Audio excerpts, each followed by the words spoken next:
विधान परिषद निवडणुकीत महायुतीची सरशी सर्व 9 उमेदवार विजयी, तर महाविकास आघाडीच्या 2 उमेदवारांचा विजय. शेकापच्या जयंत पाटलांचा मात्र पराभव.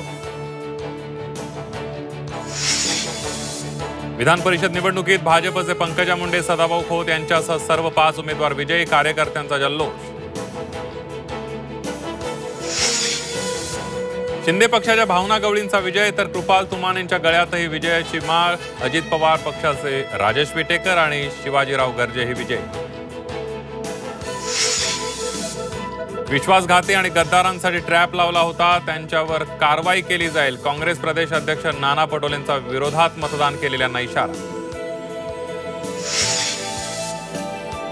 वादग्रस्त IAS अधिकारी पूजा खेडकरांच्या आईच्या दादागिरीचा आणखी एक व्हिडिओ व्हायरल. मुळशी तालुक्यात हातात पिस्तूल घेऊन शेतकऱ्यांसोबत वाद.